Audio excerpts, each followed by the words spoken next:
प्रकृति के करीब रहने से प्रकृति की अच्छाइयों का पता चलता है। राजस्थान के ग्रामीण इलाकों में ये अच्छाई देखने को मिलती है।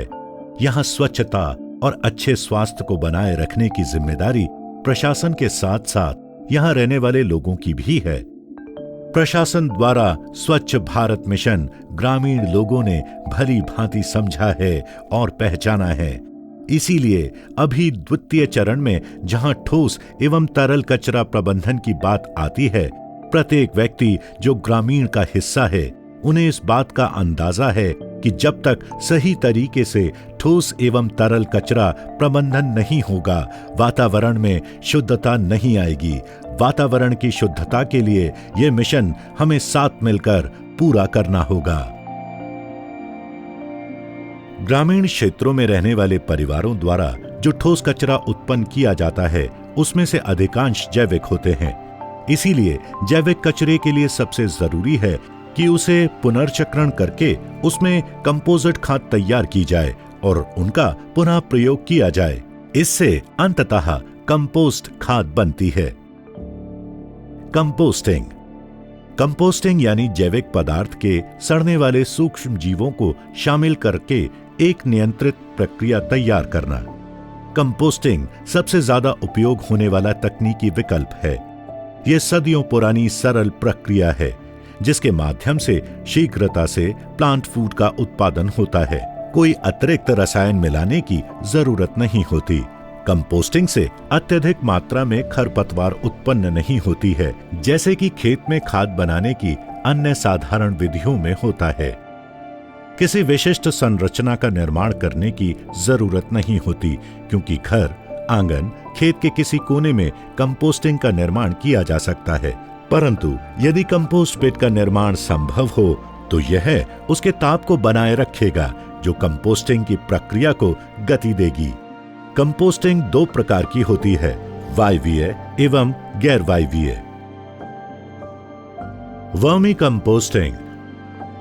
वर्मी कंपोस्टिंग दूसरे प्रकार की कंपोस्टिंग विधि है, जिसमें प्रकृति की बजाय जैविक सामग्री को विखंडित करने के लिए कीड़ों की विभिन्न प्रजातियों का प्रयोग किया जाता है। वर्मी कंपोस्टिंग आमतौर पर खुले में छायादार जगह पर की जाती है। घर पर कंपोस्ट के निर्माण से जैविक खेती को प्रोत्साहन मिलता है तथा रासायनिक खादों की आवश्यकता नहीं होती। ग्रामीण क्षेत्रों में सामुदायिक कंपोस्टिंग एक ऐसा तरीका है जिससे कचरे की मात्रा घटी है। इसके संग्रहण एवं प्रबंधन करने की जरूरत होती है और इस प्रकार ठोस कचरा प्रबंधन की लागत कम होती है। ठोस कचरे का एक उदाहरण बायोगैस प्लांट भी है। बायोगैस प्लांट मवेशियों के कचरे के प्रबंधन पर आधारित है, जिसमें बायोगैस का निर्माण शामिल होता है। इसमें मुख्य रूप से गैर वायवीय प्रक्रिया के माध्यम से मीथेन एवं कार्बन डाइऑक्साइड का निर्माण होता है। गोबर का प्रबंधन करने के लिए यह बहुत उपयोगी है। चलिए अब समझते हैं तरल कचरा। तरल कचरे को आमतौर पर घुसुर पानी या काला पानी के रूप में जाना जाता है। घुसुर पानी यानी हमारे रसोई, बाथरूम, होटल, सब्जी मंडी आदि से निकलने वाला तरल कचरा और काला पानी जो उपयोग के बाद सेप्टिक टैंक से बाहर निकलता है। ग्रामीण क्षेत्रों में रहने वाले समुदाय को आपूर्ति किए गए पानी का लगभग 75 से 80% घुसुर पानी बनता है।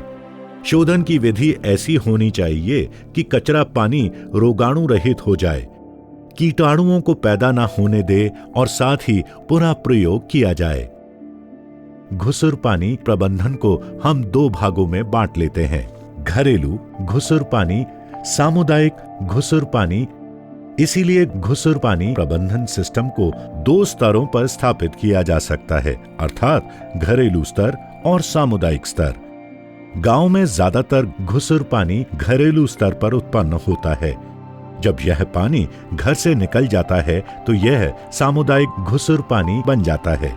सामुदायिक स्तर पर घुसुर पानी का प्रबंधन अधिक जटिल कार्य है। प्रत्येक परिवार द्वारा स्रोतों पर घुसुर पानी का निस्तारण अधिक उपयुक्त एवं किफायती है। ऐसी तकनीक होनी चाहिए जहां शून्य या न्यूनतम सामुदायिक कचरा हो सके। इसके निस्तारण के लिए परिवार के आसपास का क्षेत्र उपलब्ध होने की जरूरत है। घरेलू घुसुर पानी निस्तारण का कार्य किचन गार्डन, लीच पिट और सोक पिट के माध्यम से संभव है।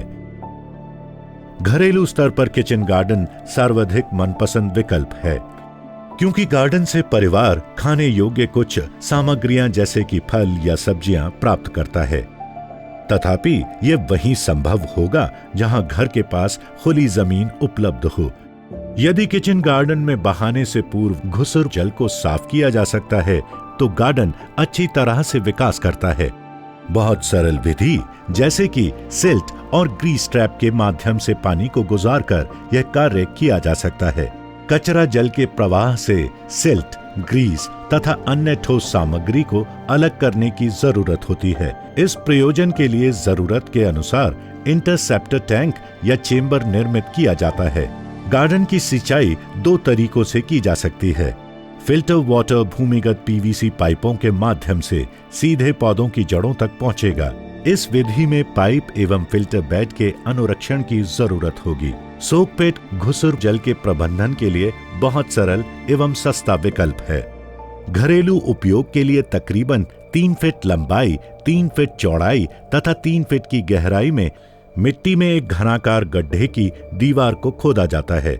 गड्ढा वॉल की सतह तथा पिट का बॉटम सरफेस पानी सोखने के लिए मिट्टी का अधिक सरफेस एरिया प्रदान करता है। गड्ढे को स्थिरता प्रदान करने के लिए तथा आने वाले पानी को उपलब्ध सरफेस एरिया में वितरित करने के लिए गड्ढे को निर्धारित आकार के पत्थर के टुकड़े से भर दिया जाता है। शीर्ष पर गड्ढे को सहायक सामग्री जैसे कि पेड़ की टहनी या बोरी आदि से ढक दिया जाता है तथा उसके ऊपर रेत बिछा दी जाती है ताकि अंदर आने वाला पानी खुला न रहे। मध्य में एक फिल्टर युक्त इनलेट, घास से भरा छिद्रित मटका रखा जाता है जिसके माध्यम से पानी गड्ढे में जाता है। पत्थर के टुकड़े भी पानी सोखने वाली सही सतह में पानी का वितरण करने में अधिक दक्ष होते हैं। एक महत्वपूर्ण बात यह है कि ईंट का साधारण टुकड़ा या कंकड़ आदि का प्रयोग भराव की सामग्री के रूप में नहीं किया जाना चाहिए, क्योंकि भीगने पर ईंट के टुकड़े टूटने लगते हैं। आगे चलकर वे गड्ढे की साइडों पर मिट्टी की सतह की ओर पानी के प्रवाह को रोक सकते हैं। यदि खुली जमीन की उपलब्धता रुकावट हो तथा घुसुर जल की मात्रा अधिक हो तो घरेलू लीच पिट उपयुक्त विकल्प हो सकता है। इसके लिए परिवार को निर्माण संबंधी कुछ लागत वहन करनी पड़ेगी। लीच पिट ईंट से निर्मित एक गोलाकार पिट है जिसे मधुमक्खी के छत्ते की तरह बनाया जाता है, जिसका व्यास तकरीबन 3 फीट होता है। पिट के लिए एक समुचित इंसेक्ट प्रूफ ढक्कन होना चाहिए। वाटर सील ट्रैप के माध्यम से पिट में पानी जाना चाहिए ताकि कीड़े ना जा सके और मच्छर पैदा ना हो।